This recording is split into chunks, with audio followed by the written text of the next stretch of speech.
வணக்கம். எல்லோரும் எப்படி இருக்கீங்க? உங்க வாழ்க்கையில உங்க கூட இருக்கிறவங்க உண்மையிலே யாரு? அவங்க உங்களை உச்சத்துக்கு கொண்டு போற ஏணியா இருக்காங்களா அல்லது கை விட்டுட்டு போற துரோகியா இருக்காங்களா?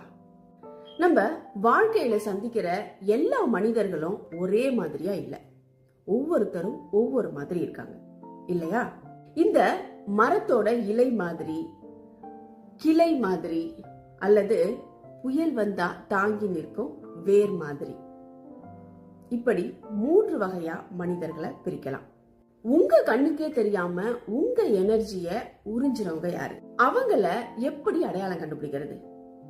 சரியான வேர்களை நீங்க அடையாளம் கண்டுபிடிக்கலன்னா உங்க வாழ்க்கையே புயல் மாதிரி ஆகிடும். அது முறிஞ்சு விழுந்துடும் இல்லையா? அதே மாதிரிதான் உங்க வாழ்க்கையில கொஞ்சம் கஷ்டம்னு வந்தாலும் உடனே இவங்க உங்களை விட்டு விலகி போயிடுவாங்க. இவங்க சில பருவங்களுக்கு உங்க கூட இருக்கலாம், ஆனா ஒரு பெரிய புயலையோ கஷ்டத்தையோ இவங்களால தாங்க முடியாது. அதனால இவங்க கிட்டயும் கவனமா இருங்க. கடைசியா ரொம்ப இந்த வேர்கள் தான் உங்க வாழ்க்கையோட நிரந்தர பலம். நீங்க என்ன சொல்றீங்க?